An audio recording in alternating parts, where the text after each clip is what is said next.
السلام علیکم، میں آپ کا میزبان سمیع ابراہیم اور آج آپ پروگرام تجزیہ کا اسپیشل ایپیسوڈ دیکھ رہے ہیں۔ میں زمان پارک میں ہوں یہاں، اور میرے ساتھ سابق وزیر اعظم اور تحریک انصاف کے چیئرمین عمران خان موجود ہیں۔ بڑا امپورٹنٹ ٹائم ہے پاکستان کی پولیٹیکل ہسٹری میں یہ۔ کل 26 نومبر ایک بڑا احتجاج، ایک بڑا لانگ مارچ۔ عمران خان زخمی ہیں لیکن اس کے باوجود انہوں نے کہا کہ اپنی قوم کے لیے میں نکلوں گا اور وہاں پر وہ جائیں گے۔ اور جو گزشتہ کل تھا وہ بھی بہت امپورٹنٹ تھا، بہت ایونٹس ہوئے۔ کچھ لوگوں کو بہت توقعات تھیں کہ شاید ایک دفعہ جو پاکستان کی سب سے بڑی سیاسی جماعت ہے اس کو لڑا دیا جائے پاکستان کی فوج کے ساتھ، لیکن کل جو فیصلے ہوئے اس کے جو کانسیکوینسز ہیں وہ تو بعد میں آئیں گے، لیکن ایک سینس ضرور اس سے پریویل کر رہی ہے اس وقت کہ سب سے بڑی پارٹی کے قائد نے اگر کوئی پاکستان کی فوج کو تحریک انصاف سے لڑانے کی سازش کر رہا تھا تو اس کو ناکام بنایا۔ آج انہی معاملات پر عمران خان صاحب سے گفتگو کریں گے۔ خان صاحب بہت بہت شکریہ، آپ نے اتنی مصروفیت میں ٹائم نکالا۔ سب سے پہلے تو میں جو کل 26 نومبر کو جو آپ کراچی پنڈی جا رہے ہیں، اتنی آپ کی طبیعت ہے، اس کے باوجود کیا آپ کا ایم کیا ہوگا، مقصد کیا ہے کل آپ کا؟ دیکھیں سمیع، اب میں اپنی قوم کے لیے جا رہا ہوں اور انشاءاللہ میری قوم میرے لیے آئے گی کل۔ مقصد کیا ہے اس کا؟ مقصد یہ ہے کہ دیکھیں، ہم نے دنیا میں ساری نظام دیکھے ہیں۔ برطانیہ کا 20 سال اندر سے رہ کے میں نے ان کا سسٹم دیکھا ہوا ہے۔ دنیا دیکھی ہے اس عمر میں، 70 سال میں کوئی شاید ہی ملک ہے جو میں نے نہیں دیکھا۔ دیکھیں، میں ہمیشہ میرے میں ذہن میں یہ تھا کہ پاکستان کو ایک آزاد، ایک خوددار، ایک ترقی یافتہ، ایک دنیا میں مثال بننے والی قوم بننا چاہیے تھا۔ ہم جب کرکٹ کھیلتے تھے تو ہمیں کوئی پوچھتا نہیں تھا۔ جب میں نے شروع کی ٹیسٹ کرکٹ، بڑی کمزور ٹیم تھی ہماری، اور تو دنیا سیکنڈ ٹیمز بھیجتی تھی جو بڑی بڑی انگلینڈ وغیرہ اس ملک میں۔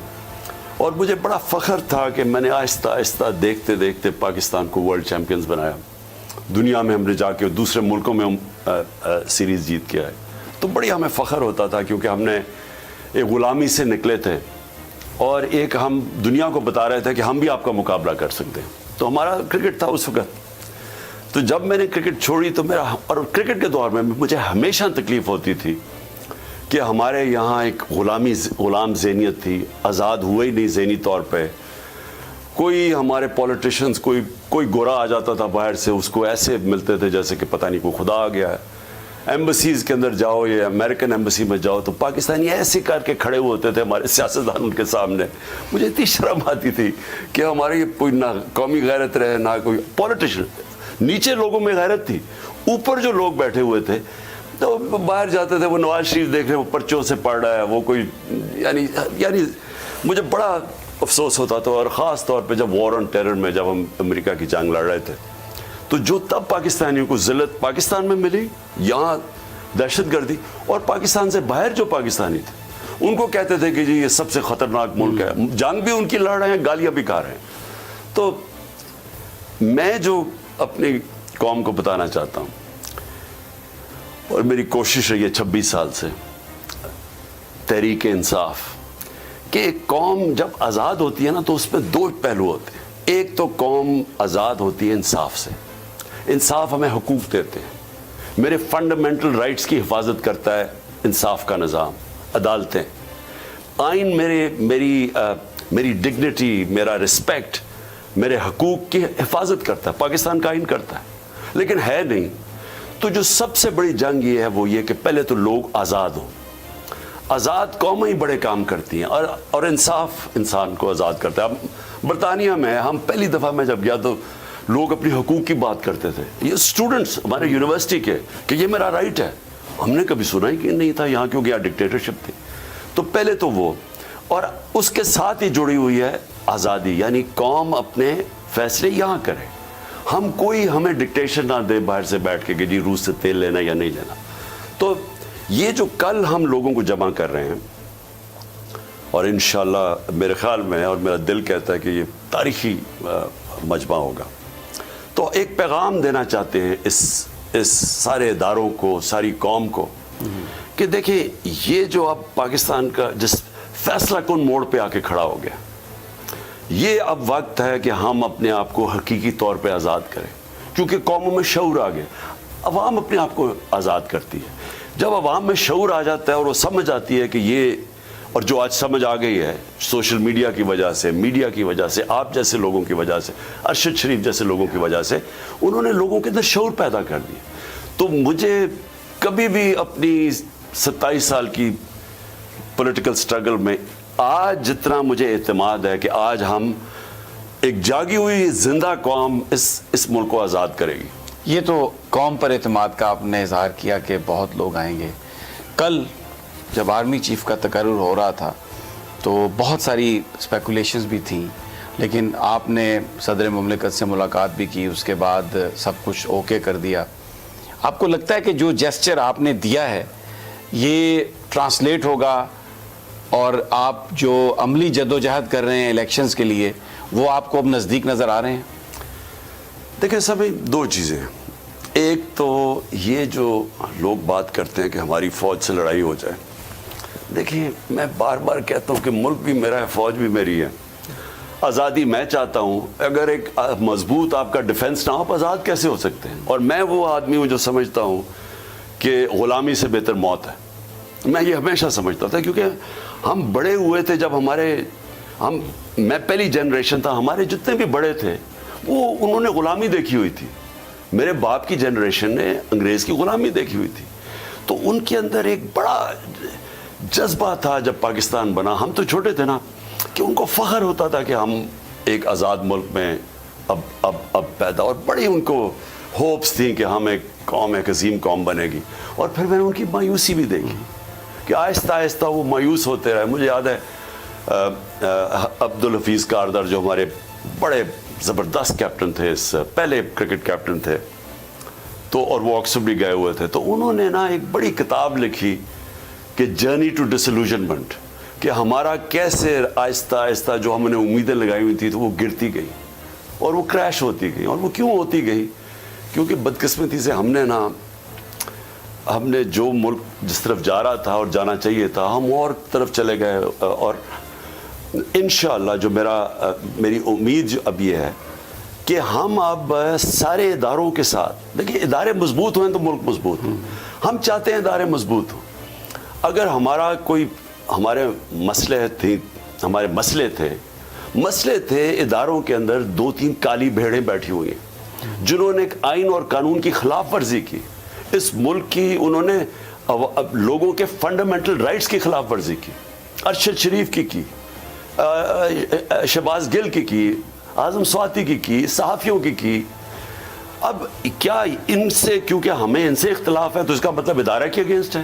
یہ کیا مطلب ہوا کہ ادارے کے اندر اچھے برے لوگ ہوتے ہیں, اچھے ادارے ان کو صفائی کرتے ہیں. میری پارٹی کے اندر میں سارے فرشتے ہیں, لیکن میں میکنزم ایسا ہونا چاہیے کہ میری پارٹی میں جو غلط کرے میں اس کو نکالوں تو پارٹی مضبوط ہوتی ہے. کیا سوچ کیا رہے تھے آپ جس وقت صدر مملکت آئے, بات چیت ہوئی؟ میں یہ سوال اس لیے کر رہا ہوں کہ لوگ جاننا چاہتے ہیں کہ آپ کا یہ جو ڈیسیژن ہے, صدر مملکت کا جو ڈیسیژن ہے, کیا آپ کا تھاٹ پروسیس کیا تھا؟ کیونکہ ایک الزام لگتا رہا آپ پہ کہ جی فوج میں اپنی مرضی کا سپہ سالار لگانا چاہتے ہیں, چیف لگانا چاہتے ہیں.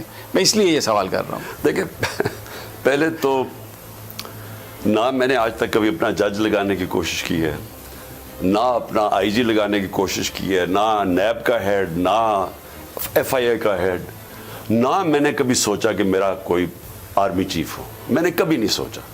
میں سمجھتا ہوں کہ ان سب پہ میرٹ کے اوپر لوگ لگنے چاہیے اور میرٹ سے ادارے مضبوط ہوتے ہیں. یہ جو 2 کرپٹ مافیا خاندان جنہوں نے اس ملک کے اوپر 30 سال حکومت کی ہے, ان کی تاریخ اٹھا کے دیکھ لیں. ان کی سب سے زیادہ کوشش ہوتی ہے کہ میرا جج لگ جائے, میرا آئی جی لگ جائے. انہوں نے پولیس کا بیڑا غرق کر کے رکھ دیا. پنجاب پولیس کی ذرا ایک رپورٹ ہے ہائی کورٹ میں, لاہور ہائی کورٹ میں 93 میں, کہ کیسے انہوں نے مجرموں کو بھرتی کیا, اپنے لوگوں جو مجرم تھے پولیس میں بھرتی کیا.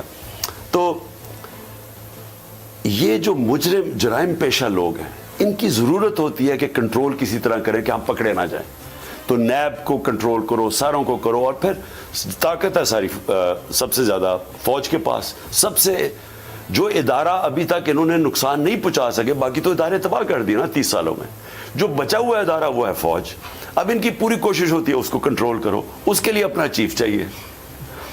مجھے تو اپنا مجھے کیا ضرورت ہے کہ میں نے کون سی کوئی اپنی چوری چھپانی ہے, میرے لنڈن میں فلیٹس ہیں, مجھے کس چیز کا چھپ. تو ہماری طرح کے لوگ اس ملک کو مضبوط دیکھنا چاہتے ہیں, اور ملک مضبوط ہوتا ہے میرٹ کے اوپر. تو اس لیے آپ میرٹ کی وجہ سے, یا یہ دیکھیں جی انہوں نے فیصلہ کیا, میرے خیال میں انہوں نے آرمی چیف کو متنازع کیا, کیونکہ انہوں نے سٹینڈ پورا لیا کہ جی ہمیں یہ پسند ہے. ہم یہ کہنا چاہتے تھے کہ آئین اور قانون آپ کو اگر یہ موقع دیتا ہے, حالانکہ نواز شریف کا کوئی رائٹ نہیں ہے آرمی چیف کو سلیکٹ کرنے کا, کیونکہ وہ مفرور ہے, سزائے یافتہ ہے. نہ ہی شہباز شریف کو ہے, کیونکہ اس کو وہ ایف آئی اے کے اندر 16 ارب روپے پہ سزا ہونے والی تھی اس کے بیٹوں کو. تو ان لوگ, کیا یہ لوگ اہلیت رکھتے ہیں کہ ملک میں میرٹ پہ اتنا اہم عہدہ نیشنل سیکیورٹی کا, اس کا ہیڈ چوز کریں؟ میرے خیال میں ان کو نہیں کرنا چاہیے تھا. لیکن ہم کھیل رہے ہیں آئین اور قانون کے بیچ میں, تو جو آئین اور قانون کہتا ہے ان کو انہوں نے رائٹ دیا ہوا ہے, تو انہوں نے چوز کر لیا. میں یہ سمجھتا ہوں کہ میں نے پہلے بھی کہا ہے, جو بھی آرمی چیف بنے گا وہ جو مرضی یہ چاہیں کہ اپنی کوشش کریں کہ ہمارے لیے کام کرے, وہ کرے گا ادارے کے لیے. 6 لاکھ فوج ہے پاکستان کی ڈسپلن, وہ ہو ہی نہیں سکتا کہ وہ اس فوج کے اور ملک کے انٹرسٹ کے اگینسٹ جائے. اچھا خان صاحب, جو پہلی جو اسٹیبلشمنٹ جس میں باجوہ صاحب تھے, سب کو پتہ ہے, ایک نظر آ رہا تھا, ان کا ٹلٹ نظر آ رہا تھا. ابھی کچھ سی بی ایمز آپ کے ہوں گے ذہن میں کہ جس سے یہ ثابت ہو, ظاہر ہو کہ اسٹیبلشمنٹ واقعی نیوٹرل ہے, اے پولیٹیکل ہو گئی ہے. وہ کیا سٹیپس ہو سکتے ہیں آپ کی نظر میں؟ دیکھیں, سب سے بڑا سٹیپ تو یہ ہے کہ جس طرح کی انہوں نے ہمارے اوپر 7 مہینے میں ظلم کیا ہے, اور اس کے پیچھے اب پولیس سے پوچھیں جی 25 مئی کو آپ نے یہ کیا کیا, وہ آگے سے کہتے ہیں جی ہمیں پیچھے سے وہ کہہ رہے تھے, وہ ڈال رہے تھے ان کے اوپر. جس کو ایف آئی اے والوں کو پوچھا جی یہ سب کو پکڑ رہے ہیں, سوشل میڈیا کے بچوں کو پکڑ رہے ہیں, رات کو اٹھا رہے ہیں, پیچھے کون ہے, وہ کہتے ہیں جی ہمیں پیچھے سے حکم ہے. جو بھی یہ الیکشن کمیشن, اس کے اندر سے آوازیں آتی ہیں کہ جی ہم ان کے کہنے پہ کر رہے ہیں, ہمیں یہ پیچھے زور لگا رہے ہیں. سو جو شہباز گل سے ہوا, جو اس سے اعظم سواتی سے ہوا, انہوں نے تو سیدھا نام لیا ہے کہ ان کے اندر جو لوگ بیٹھے ہیں وہ جو ڈرٹی ہیری ہے, انہوں نے تو نام لیا اس کا. اور اس کے علاوہ جو ارشد شریف سے ہوا, جو دھمکیاں مل رہی تھیں, ہم سب کو, صحافیوں سب کو پتا کہ کون دھمکیاں دے رہا تھا انہیں. تو میں سب سے پہلے تو خدا کا واسطہ ہے آئین کے ساتھ چلو, آئین اور قانون کے بیچ میں رہ کے جو بھی کرنا کرو. یہ جو ایکسٹرا جوڈیشل چیزیں ہیں, لوگوں کو اٹھا کے مارنا, ننگا کرنا, یہ کرنا, ٹیپیں بنانا, ویڈیوز بنانا, یہ تو خود دیکھیں, ادارے اپنی عزت خود بناتے ہیں. اداروں کی عزت ان کے اعمال کی وجہ سے بنتی ہے. جوڈیشری یا جج کی عزت اس کے فیصلوں سے بنتی ہے. دنیا تو اس کو عزت نہیں دے سکتی, عزت آپ کے اعمال دیتے ہیں آپ کو. تو آپ نے اگر جو بھی نئی بگننگ ہے, نئی بگننگ میں کم از کم ان لوگوں کو تو فارغ کرے نا جنہوں نے ظلم کی انتہا کی ہوئی ہے, اور جو سب جانتے ہیں کون ہے وہ. اچھا, الیکشن کی ڈیمانڈ ہے, اگر لوگ بہت زیادہ تعداد میں آئیں گے اور کہیں پر گورنمنٹ کے ذہن میں آتی ہے یا انہیں بتایا جاتا ہے کہ آپ الیکشنز کے لیے جائیں, تو بہت سارے مسائل کے لیے آپ کو بیٹھنا پڑے گا, جس میں الیکشن کمشنر نیا, کیئر ٹیکرز, الیکٹرل ریفارمز اگر ضروری ہوں. تو بہت سارے جو پی ڈی ایم کے لوگ ہیں وہ کہتے ہیں جی کہ اس کے لیے تو بیسٹ یہ ہے کہ خان صاحب اسمبلیوں میں واپس آئیں, ان کی جماعت, اور وہاں پر بیٹھ کے بات ہو. دیکھیں سبھی, بات صرف ایک چیز ہے, کیا آپ الیکشن کروانا چاہتے ہیں یا نہیں. اگر نہیں کروانا چاہتے تو بات ہم نے ان سے کیا کرنی. ان لوگوں سے میں کیا بات کروں جنہوں نے آ کے ملک کا بیڑا غرق کر کے رکھ دیا. 7 مہینے میں جو اس ملک کی تباہی ہوئی ہے, آپ ذرا کسی بزنس مین سے پوچھیں, آپ کسانوں سے پوچھیں, آپ کسی طبقے کے اوپر آج ریل اسٹیٹ والوں سے پوچھیں. جو بھی شعبہ جو تیزی سے آگے بڑھ رہا تھا, جو گروتھ ریٹ بڑھ رہی تھی, دولت میں اضافہ ہو رہا تھا, آج ان سے پوچھے تو صحیح کہ 7 مہینے میں ملک پہ کیا ہوا. کون سا ایٹم بم گر گیا پاکستان میں, آج تباہی مچ گئی. آج ہر طبقہ رو رہا ہے, بے روزگاری بڑھ رہی ہے, مہنگائی آسمانوں پہ جا رہی ہے. اور سامنے کچھ نظر بھی نہیں آ رہا کہ ان کے پاس کوئی روڈ میپ ہے. یہ صرف ایک کام انہوں نے کیا کہ ایک ایک کے اب کرپشن کیسز ختم ہو رہے ہیں. باری باری انہوں نے جو نئے امینڈمنٹس کیے ہیں, ان کے اربوں روپے کے کرپشن کیسز ختم ہو رہے ہیں. اب ان لوگوں سے, جرائم پیشہ لوگوں سے ہم نے کیا بات کرنی ہے سوائے کہ آپ بتائیں الیکشنز کریں. انہوں نے الیکشنز کروانے نہیں ہیں, صرف اس لیے نہیں کروانے کہ ان کو پتہ ہے کہ آج جب بھی الیکشن کروائیں گے ان کی سیاست ختم ہو جائے گی. ان کو پتہ ہے اس چیز کا, کیونکہ قوم نے ان کے 7 مہینے دیکھ لیے. اب ملک کی ضرورت اس وقت الیکشنز ہیں. اکانومی کو ٹھیک کرنا تو الیکشنز کرواؤ. اگر آپ نے اکانومی کو ٹھیک کرنا ہے تو پولیٹیکل سٹیبلٹی چاہیے, وہ الیکشن سے آتی ہے. اگر آپ نے اکانومی کو ٹھیک کرنا ہے یا اپنی معیشت کو اوپر اٹھانا ہے تو وہ پولیٹیکل سٹیبلٹی کے بعد ہوتی نہیں ہے.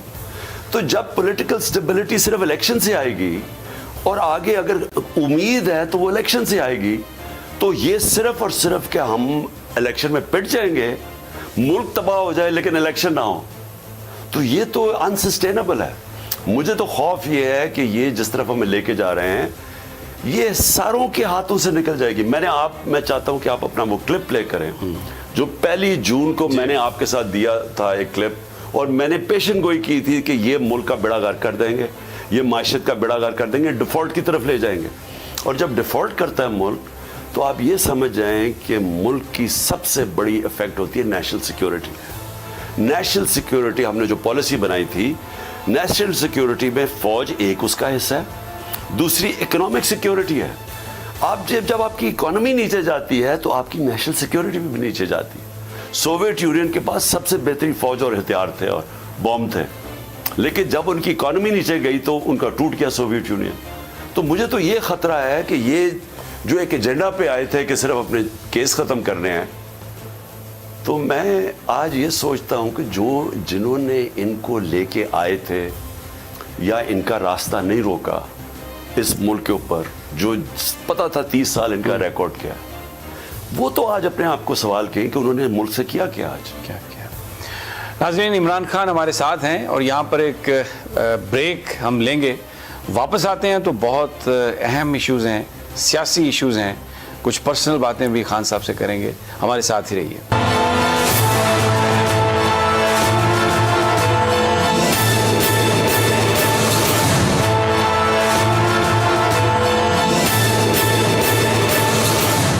ویلکم بیک ناظرین.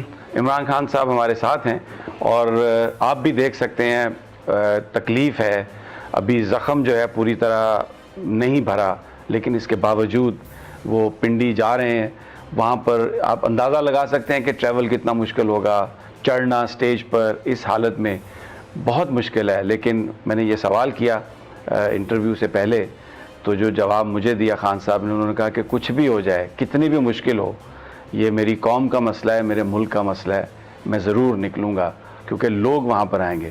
خان صاحب, آپ اتنی تکلیف میں آپ نے یہ فیصلہ کیا ہے کہ کسی صورت بھی پنڈی سے آپ نہیں ہٹیں گے اور وہاں پہ جائیں گے, اور بڑی تکلیف ہے آپ کو, آئی کین سی دیٹ. تکلیف ہے اصل میں. یہ جو 2 گولیاں اوپر لگی تھی نا, یہ تو اللہ کا شکر ہے ٹھیک طرح بھر رہی ہیں. میری جو ہڈی ٹوٹی ہے نا, جو تیسری گولی نیچے لگی تھی, اس سے میرا اس وقت اس ٹانگ کے اوپر پورا زور بھی نہیں آتا, اور اصل میں تکلیف ہے وہاں کیونکہ وہ نروز بھی ہٹ ہوئی اس کی وجہ سے پاؤں تک, تو وہ تھوڑا پرابلم میرا ٹانگ کا ہے اس وقت, یعنی چلنے کا پرابلم ہے. آپ وزن نہیں ڈال سکتے؟ وزن نہیں ڈال سکتا. لیکن پھر بھی کل پنڈی میں لوگوں سے ملیں گے آپ؟ نہیں, میں نے جانا تو ضرور تھا, میں نے تو پہلے سے فیصلہ کیا ہوا تھا. پچھلے اتوار کا بھی میں نے سوچا تھا, لیکن وہ ڈاکٹرز نے کہا کہ وہ تو بالکل ہی, کیونکہ میرے زخم بھی بڑے ابھی وہ سٹیج پہ نہیں تھا کہ میں ایکٹیویٹی کروں. لیکن میں نے کل اس لیے جانا ہے کہ دیکھیں, یہ میں پھر سے ریپیٹ کرتا ہوں, یہ ملک میں ڈیفائننگ مومنٹس ہیں. یہ ایک فیصلہ کن وقت ہے پاکستان میں. اس وقت ایک جاگی ہوئی قوم ہے, اور میں یہ چاہتا ہوں کہ ہم اب کبھی بھی وہ پرانے زمانے میں نہ جائیں کہ جدھر بھیڑ بکریوں کی طرح قوم کو سمجھا جاتا ہے کہ پہلے ان چوروں کو کہتے ہیں کہ جنہیں یہ چور ہیں, آپ ان کو چور کہتے ہیں, ان کو نکالتے ہیں, پھر ان کو واپس لے آتے ہیں کہ جی آپ یہ کسی گنگا میں دھل کے آ گئے, آپ ٹھیک ہو گئے, آپ این آر او مل گیا, پھر ان کو چور کہہ دیتے ہیں, پھر ان کو اوپر مسلط کر دیتے ہیں. یعنی میں سمجھتا ہوں کہ یہ بڑی توہین ہے ہماری قوم کی کہ رانا ثناء اللہ جیسے بدماشوں کو اوپر جا کے انٹیریئر منسٹر بنا دیا ہے. شریف خاندان, ان کی 30 سال سے چوری ہے, ہر باری وہ چوری ہوتی ہے وہ باہر بھاگ جاتے ہیں, وہاں جا کے آرام سے رہتے ہیں اور انجوائے کرتے ہیں لنڈن کے مہنگی جگہیں, اور پھر یہاں لوٹنے کے لیے واپس آ جاتے ہیں. میں سمجھتا ہوں یہ ہماری قوم کی توہین ہے. تو میں نے تو کہا ہوا ہے کہ میں تو جب تک زندہ ہوں میں ان کا مقابلہ کروں. زرداری ادھر ہے, سندھ سے جو وہ ظلم کر رہا ہے, جو سندھ کے لوگوں سے کر رہا ہے. میں نے جتنی یعنی سندھ کے لوگوں کو جتنی آزادی کی ضرورت ہے اس زرداری مافیا سے, کسی بھی پاکستان, باقی سارا پاکستان میں پھرا ہوں, لیکن جو ظلم وہاں ہے وہاں کہیں اور نہیں ہے. تو وہاں تو بالکل انہوں نے لوگوں کو غلام بنایا ہوا ہے, پولیس تھانے اونڈے رکھے ہوئے ہیں, جھوٹے پرچے ہیں, وہ بیچارے لوگوں کو جکڑا ہوا ہے انہوں نے. تو یہ وقت ہے کہ ایک قوم کھڑے ہو اپنی آزادی کے لیے, اور قوم یہ جو کل کا ہمارا مقصد ہی ہے حقیقی آزادی, یعنی ہم وہ ملک بننا چاہتے ہیں جو کہ قائد اعظم نے اپنی جان کے اوپر, یعنی وہ مر رہے تھے کینسر سے, اس کے باوجود وہ بتاتے کسی کو نہیں تھے کہ ملک بن جائے کسی طرح. اور پھر جو بڑی خواب تھی علامہ اقبال کی کہ پاکستان بنے گا کیا, تو ہم اس خواب کے اوپر واپس چلنا چاہتے ہیں. ہم یہ جو جس طرح ہمیں بنا دیا ہے انہوں نے کہ کبھی ادھر بھکاریوں کی طرح کبھی ادھر جا رہے ہیں, اور کبھی لوگوں کو کرش کر رہے ہیں. جو طاقتور ہے اس کا فیصلہ ہے کہ جو مرضی ظلم کرے لوگوں پہ. عدالتوں میں جاتے ہیں تو وہاں بیچارہ عام آدمی پس جاتا ہے. تو یہ ایک ٹوٹل ایک ملک کو اور صرف قوم کر سکتی ہے. میں آپ کو بتاؤں اداروں کے اوپر بھی قوم پریشر ڈالتی ہے. برطانیہ میں, اور زندہ قومیں یہ کرتی ہیں, برطانیہ میں وہ گئے عراق وار میں, عراق کی جنگ میں وہ شامل ہو گئے. تو ساروں وہاں پتہ تو سب کو تھا کہ برطانیہ اور امریکہ اصل میں تو جا رہا ہے عراق میں تیل ہے.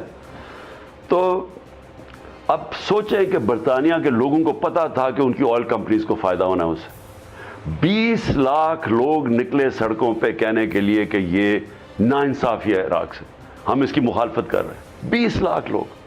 میں پاکستان میں کوشش کرتا رہا نکالنے کے لیے لوگوں کو, وہ 500 لوگ بھی نہ دیکھیں. تو اب بدل گیا پاکستان, وہی لوگوں میں شعور آ گیا. اور جو ہماری نئی نسل آ رہی ہے مجھے تو اس کے اوپر بہت بڑی امید ہے, کیونکہ یہ سوشل میڈیا نے جگا دیا لوگوں کو. میرے زمانے میں یونیورسٹیز میں جاتا تھا, تقریریں کرتا تھا, ان کو ہی نہیں سمجھ ہوتی تھی پالیٹکس کی. تو اب اسکول کے بچوں کے اندر موبائل فون کی وجہ سے وہ پولیٹیسائز ہو گئے. سیاسی جب آپ کے لوگوں میں شعور آ جاتا ہے نا جی, تو وہ پھر فورس کرتے ہیں اداروں کے اوپر, وہ پریشر ڈالتے ہیں. اور یہ سوشل میڈیا ایک ایسی چیز ہے کہ جس کے پاس فون ہے اس کے پاس آواز ہے. اچھا, آپ دباؤ کی اور پریشر کی بات کر رہے ہیں. کل لوگ بھی آپ اسی لیے لے کے آ رہے ہیں کہ پوری دنیا دیکھے, اور دباؤ ایک پولیٹیکل جو آپ کا رائٹ ہے کہ پریشر پڑے. آپ ان سے ڈیل بھی سب سے کر رہے ہیں. کیا لگتا ہے آپ کو, آپ کی پرسنل اسیسمنٹ کیا ہے کہ الیکشنز کب تک ہوں گے؟ دیکھیں الیکشنز تو اب ہوں گے ہی, اور وہ یہ جو مرضی کر لیں, کیونکہ یہ پھر سے یہ ڈرے ہوئے ہیں کہ الیکشنز اگر ہوں گے تو یہ ہار جائیں گے. یہ جب بھی الیکشنز ہوں گے ہار جائیں گے. تو کیا یہ اکتوبر میں جیت جائیں گے؟ انہوں نے ان کی تو جتنی دیر یہ رہ رہے ہیں گورنمنٹ میں, یہ تو گھروں سے باہر نہیں نکل سکیں گے, کیونکہ جو حالات ملک کے انہوں نے پیدا کر دیے ہیں. لیکن سب سے بڑی چیز تو مہنگائی ہے. جو مہنگائی آج انہوں نے ساری ہمارے اوپر کیمپین چلائی کہ مہنگائی کر دی. تو انہوں نے جو مہنگائی کی ہے, اور پھر ملک بھی نیچے جا رہا ہے, پھر بے روزگاری بھی بڑھ رہی ہے, ساری بزنسز نیچے جا رہی ہیں. انڈسٹری جو ہم نے انڈسٹری کو اٹھانا ٹائم لگتا ہے. یعنی جب انڈسٹری آپ مثلا کسان کی مدد کریں تو 6 مہینے میں اس کی فصل ہے تو 6 مہینے میں اس کا رزلٹ آ جاتا ہے. آپ اگر انڈسٹری لگاتے ہیں تو سال, 1.5 سال, 2 سال اس کے بعد اس کا فائدہ ہوتا ہے, تو وہ ٹائم لگتا ہے. تو ہمارے 34 سال میں ہائیسٹ پاکستان کی انڈسٹریل گروتھ تھی, آج وہ 0 پہ آ گئی ہے. تو ان کا یہ جتنی دیر رہیں گے ملک تو نیچے جائے گا. تو میں یہ سمجھتا ہوں کہ ملک کے پاس اگر آپ نے بچانا ہے اس ملک کو تباہی سے, تو الیکشنز کے علاوہ کوئی راستہ ہی نہیں ہے. لیکن اگر یہ الیکشن تھوڑا سا بھی ڈیلے ہوتے ہیں تو پھر آپ کو یہ جو ایک ٹیمپو ہے, لوگوں کو بالکل اس طریقے سے انوالو رکھنا سیاسی طور پہ ایک بڑا چیلنج ہوگا, کیونکہ اگر کچھ نظر نہ آ رہا ہو تو عام آدمی مایوس بھی تو ہو جاتا ہے. نہیں جی, دیکھیں الیکشنز کیا زیادہ سے زیادہ اکتوبر تک چلے جائیں گے, اگلا اکتوبر ہی آ جائے گا نا. لیکن ہم نے ان کے اوپر اب پورا پریشر رکھیں گے. یعنی یہ جو حقیقی آزادی کی تحریک ہے یہ کل ختم نہیں ہونی, یہ چلے گی جب تک انصاف نہیں ملے گا. اور سب سے پہلے ہماری ریکوائرمنٹ ہے الیکشنز کی, تو یہ تو چلے گی آگے. یہ لانا چاہتے ہیں نواز شریف کو واپس, اور کہتے ہیں کہ اس سال کے اینڈ تک وہ واپس آ جائیں گے. کچھ سمجھ میں نہیں آ رہی تھی کہ سیاست میں کیسے آئیں گے، لیکن آج ایک فیصلہ ہوا ہے فیصل واوڈا کا، سپریم کورٹ کے 3 ممبر بینچ نے کیا ہے. انہوں نے کہا ہے کہ جی میں معافی مانگتا ہوں، مجھ سے غلط بیانی ہو گئی ڈوئل نیشنلٹی کے حوالے سے. تو ان کی معافی کو ایکسیپٹ کر لیا. بہت سارے لوگ یہ کہتے ہیں کہ اب یہ بیسیکلی ایک فاؤنڈیشن بنائی جا رہی ہے کہ نواز شریف صاحب کی جو تاحیات نااہلی ہے اس کا بھی خاتمہ اسی طریقے سے ہو جائے. دیکھیے کیا ہوتا ہے میں تو کہہ نہیں سکتا، لیکن ایک ملک کے اندر آپ ساری اخلاقیات ہی تباہ کر رہے ہیں. دیکھیں جو ڈیموکریسی ہے نا، جو ہم نے برطانیہ سے لیا، اس سے پہلے چلے جائیں. اصل میں تو جو ڈیموکریسی تھی ہماری، وہ تو شروع ہوئی تھی مدینہ کی ریاست میں. وہاں بادشاہ تو نہیں تھی، وہاں تو انہوں نے شورا بیٹھتی تھی اور وہ سلیکٹ کرتے تھے، اور کوئی یعنی میرا بیٹا تو نہیں بنتا تھا نا، جو میریٹوکریسی تھی. تو برطانیہ کی جو ڈیموکریسی ہم نے اپنائی ہے اس کی بیسس کیا ہے کہ ڈیموکریسی کھڑی ہوتی ہے اخلاقی قوت پہ، اخلاقیات پہ. برطانیہ کا پرائم منسٹر پہلے تو ڈیوڈ کیمرون ریزائن کر دیتا ہے جب اس کی تقریباً 2/3 اکثریت، بھاری اکثریت تھی. اس کی ریفرینڈم ہارتا ہے، تو ریفرینڈم ہارنے پہ تو اس کو ریزائن نہیں کرنا چاہیے تھا، لیکن وہ کہتا ہے میں اخلاقی قوت کھو بیٹھا ہوں، میں ریزائن کر رہا ہوں. بورس جانسن، آپ سوچ لیں کہ پاکستان میں تو خبر بھی نہیں بننی تھی کہ اس نے کہا جی اس نے ڈاؤننگ اسٹریٹ میں اپنے لوگوں کو تب اکٹھا کر دیا جبکہ سوشل ڈسٹینسنگ تھی کورونا میں. اب اس کے اوپر ایک بھاری اکثریت والا پرائم منسٹر نکل جاتا ہے. تو سوچ لیں کہ ان کی اخلاقیات کے معیار کیا ہیں، ان کی مورل سٹینڈرڈز کیا ہیں، اس کے اوپر ان کی جمہوریت ہے. اب یہاں تماشا دیکھیں کہ آدمی 30 سال سے لوٹ رہا ہے، اس کے اوپر کتابیں لکھی ہوئی ہیں اس کی چوری کے اوپر، کنوکٹ ہو جاتا ہے سپریم کورٹ سے، جھوٹ بول کے ملک سے بھاگتا ہے. یہ دوسری دفعہ جھوٹ بولتا ہے. پہلی دفعہ مشرف سے معاہدہ کر کے بھاگتا ہے، 8 سال کہتا رہا کوئی معاہدہ نہیں جب تک وہ سعودی شہزادے نے یہاں کے دکھایا نہیں. تو ایک جھوٹا آدمی ایک ملک سے جھوٹ بول کے بھاگا ہوا، جیل سے بھاگا ہوا، سپریم کورٹ کنوکٹ کرتا ہے. اگر آپ اس کو سمجھتے ہیں کہ وہ کوئی ایسا کوئی چیز ہے کہ پاکستان کی سیاست اس کے بعد چل نہیں سکتی اور اس کے لیے آپ خاص کوئی قانون بناتے ہیں کہ وہ واپس آ کے لڑ لے، مجھے اس کے لڑنے سے کوئی مسئلہ نہیں ہے. میں سمجھتا ہوں کہ یہ آ کے لڑے گا اس کو، کیونکہ اس کو پہلی دفعہ پتہ چلے گا کہ یہ قوم بدل چکی ہے جب سے یہ بھاگا باہر. لیکن مسئلہ پاکستان کی اخلاقیات کا ہے. ہم کیا پیغام دے رہے ہیں ملک کو کہ یہاں اس کا مطلب یہاں برا ہے ہی نہیں، اس کا مطلب یہ قوم امر بالمعروف پہ چل ہی نہیں رہی، جو اللہ کا حکم ہے کہ اچھائی اور برائی کے اندر تمیز کرو. تو یہاں تو انہوں نے ختم کر دیے. چوروں کو آ کے اسمبلی میں بٹھا کے وہ اپنے آپ کو قانون بنا رہے ہیں، وہ بچتے جا رہے ہیں، غریب آدمی جیلوں کے اندر ہے. یہ تو ملک کی فاؤنڈیشن ختم کر رہے ہیں. دیکھیں سمی، جو ملک کھڑے ہوتے ہیں نا وہ اخلاقی ویلیوز کے اوپر، مورل ویلیوز پہ کھڑے ہوتے ہیں. ہاں ہر ملک کے مورل ویلیوز ہوتے ہیں. جب آپ وہ مورل ویلیوز ختم کر دیتے ہیں تو آپ کو کوئی دشمن کی ضرورت نہیں ہوتی. آپ تاریخ اٹھا کے دیکھ لیں، قومیں تباہ ہوتی ہے جب وہ ان کے مورل ویلیوز ختم ہو جاتے ہیں. آپ کسی کو دیکھ لیں، مغل کو دیکھ لیں، آخری دور میں ان کے حالات دیکھ لیں. آپ ترکوں کو دیکھ لیں جو عثمانیہ سلطنت تھی، رومن ایمپائر دیکھ لیں. یہ سارے ایمپائر آخر طور پہ جب وہ گرتے ہیں تو ان کی مورل سٹینڈرڈ تباہ ہو جاتی ہے. مسلمانوں کو دیکھ لیں، ہمارے جو میں سمجھتا ہوں کہ یہ اتنا بڑا نقصان پہنچا رہے ہیں ملک کو. پہلے تو ان کو چوروں کو لے کے آئے، پھر ان کو NRO دلوایا، اوپر بٹھایا ہمارے ملک پہ، ان کے کیسز ختم کیے. اب وہ جو چوروں کا سردار ہے وہ بھی واپس آئے، جو کنوکٹ ہوا سپریم. تو مطلب کہ جیل کھول دیں، پھر وہ بیچارے غریب جو جیلوں میں بھرے ہوئے ان کا کیا قصور ہے.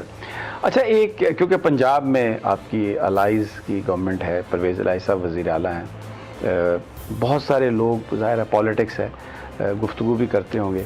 پولیٹیکلی اس وقت پنجاب میں جو کچھ ہو رہا ہے، جس طرح پرویز الہی صاحب کا جو کنڈکٹ ہے، آپ اس کو کس نظر سے دیکھتے ہیں؟ دیکھیں ہمارا بڑے ٹھیک ٹھاک تعلقات ہیں، لیکن صرف مسئلہ یہ ہوتا ہے کہ جب آپ ایک کولیشن گورنمنٹ چل رہی ہوتی ہے، آسان نہیں ہوتا.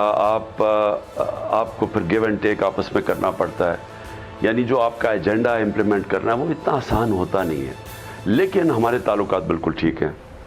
کیونکہ جب یہ FIR کا معاملہ تھا تو اس میں بہت زیادہ یہ شور ہوا کہ شروع میں کہ جی وہ شاید پنجاب حکومت نے یہ کہا ہے، پھر آپ نے جب ساری بات بیان کی، وضاحت کی، تو اس سے چیزوں کو پتہ چلا، لیکن ایک امپریشن بیچ میں کچھ لوگوں نے کریٹ کرنے کی انہوں نے پوری کی کوشش کی، چودھری پرویز الہی نے، مونس نے، انہوں نے پورا زور لگایا. وہ پولیس والا کہتا کہ جی جو تھا، اس نے کہا جی میں سائن نہیں کر سکتا اس FIR پہ، آپ مجھے ہٹا دیں، میں ریزائن کرتا ہوں، کسی اور کو بٹھا دیں. وہ اتنا خوف تھا کہ جی وہ نام لے لیا ڈرٹی ہیری کا، اس کا کوئی اتنا خوف تھا. یعنی ہم حکومت میں ہیں پنجاب میں اور وہ پولیس FIR نہیں رکھوا رہی. میں نے صرف یہ کہا کہ دیکھیں آپ سوچیں کہ اگر یہ میرے اوپر قاتلانہ نامہ، مجھے پتہ ہے کس نے کیا ہے، مجھے پہلے سے انفارمیشن تھی کہ یہ 3 ملوث ہے، انہوں نے کرنا ہے، اور میرے FIR نہیں رکھوا سکتا. آپ سوچیں کہ کمزور آدمی اس ملک میں وہ کدھر کھڑا ہے، جدھر بھی وہ طاقتور کے سامنے جائے گا وہ اس طرح وہ ان کا پیسہ کھلا دے گا، ڈرا دے گا، دھمکا دے گا. تو انصاف تو نہیں ملنے لگا کسی کو اگر مجھے نہیں ملتا. آپ نے خود بھی کہا کہ ایک دفعہ حملہ ہوا ہے تو آپ کو خدشہ بھی ہے دوبارہ بھی حملہ کر سکتے ہیں. آپ کل آپ پنڈی میں جائیں گے، بڑا کراؤڈ ہوگا، لوگوں میں جائیں گے، تو سیکیورٹی ارینجمنٹ کوئی خاص ہوں گے یا کیا آپ کے ذہن میں ہے؟ بالکل سیکیورٹی ارینجمنٹس ہم کر رہے ہیں. وہ میری پارٹی لوگوں کی مجھے اتنی میسیجز آ رہی ہے کہ جی اپنا دھیان رکھو. وہ ٹھیک کہتے ہیں کہ احتیاط، ہمارے نبی صلی اللہ علیہ وسلم نے کہا کہ آپ پوری اپنی انسان احتیاط کرے پھر اللہ پہ چھوڑے. لیکن دیکھیں یہ جو خوف ہے نا موت کا، میں نے تو موت بڑی قریب سے دیکھی نا، کیونکہ میں جب گر رہا تھا تو یہاں سے گولیوں کی مجھے وہ گئی ہیں اوپر سے، تو میں اگر وہ نہ ٹانگ پہ گولی تو سیدھے اوپر لگنی تھی، یا وہ لڑکا ہاتھ نہ وہ ابتسام وہ نہ ہاتھ مارتا تو وہ گولی بجائے ادھر لگنے کے اوپر لگنی تھی ساری. تو میں نے تو دیکھی ہے. تو اللہ بچانے والا ہے، کوشش انسان کرتا ہے، لیکن یہ ایمان ہمارا ہونا چاہیے کہ وہ جب تک اس کا فیصلہ نہیں ہے نا آپ دنیا سے نہیں جاتے. یہ بالکل یہ بات آپ کی صحیح ہے. فیملیز بھی آئیں گی کل، بچے بھی آئیں گے، انہوں نے بڑا کوشش کی ہے ٹیرر پھیلائیں، خوف کہ جی سوئسائڈل بامبنگ ہو سکتی ہے، یہ ہو سکتا ہے، وہ ہو سکتا ہے. سو واٹ ڈو یو سے ٹو دا فیملی؟ لیکن یہ اتنا ڈرتے ہیں لوگوں سے، عوام سے، یہ چور اتنا ڈرتے ہیں کیونکہ ان کے لیے کوئی نکلتا نہیں ہے، ان سے جلسہ ہی نہیں ہوتا. یہ مل کے بھی ساری 11 کے 11 یہ جو بھی ہیں ٹولہ چوروں کا، یہ مل کے بھی تو آدھے سے بھی کم، یعنی چھوٹا سا منار پاکستان کا حصہ نہیں بھرتا. ہمارے یہ 65-70 جلسے دیکھ لیں جب سے میں پار سے باہر نکلا ہوں. مجھے خود حیرت ہے کہ کس طرح پبلک نہیں. لیکن جو خواتین نکلتی ہیں، میں آپ کو یقین بتاؤں، میں نے اپنی زندگی میں کبھی نہیں سمجھا تھا کہ ہماری گھریلو خواتین، یعنی میں نے سارے راستے جب مارچ میں میں جا رہا تھا، عورتوں نے اپنے سر کور کیے ہوئے گھریلو بچوں کے ساتھ کراؤڈ کے اندر چلی جا رہی ہیں، چھتوں کے اوپر کھڑی ہیں. میں نے کبھی ایسے سینز نہیں دیکھے کہ جس طرح کی خواتین کی پارٹیسپیشن ہے. اور اب ہمارے جلسے میں ہمیشہ آتی ہیں خواتین، اور انشاءاللہ فیملیز آئیں گی، خواتین آئیں گی، اور بڑا ہوگا. اور کوئی ڈرنے کی ٹارگٹ تو میں ہوں، تو لوگوں کا تو نہیں، لوگ تو بچے ہوئے ہیں نا کہ کوئی بم تو نہیں نہ پھٹے گا، انہوں نے تو صرف میرے اوپر کرنا ہے. تو میں انشاءاللہ احتیاط کر رہا ہوں، اور فکر بھی کوئی نہیں ہے. کیوں دیکھیں یہ لا الہ الا اللہ، یہ انسان کو ہر چیز سے آزاد کر دیتا ہے. میں آپ کو یقین دلاؤں، یہ آپ کے اگر دل میں چلا جائے نا تو یہ چیزیں ساری نکل جاتی ہیں آپ کی کہ جی وہ کیا ہوگا. مجھے جو اللہ نے بچایا ہے، میں نے تو قریب سے موت دیکھی ہے، اور اسی وقت مجھے پتا تھا کہ اللہ نے مجھے بچایا.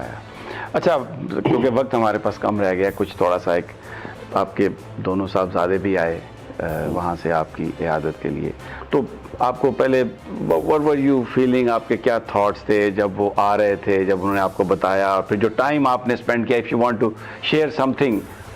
پہلے تو 3 سال کے بعد آئے وہ، اور کیوں نہیں آئے کیونکہ وہ کرونا کی وجہ سے 2 سال ٹریول اتنا مشکل تھا.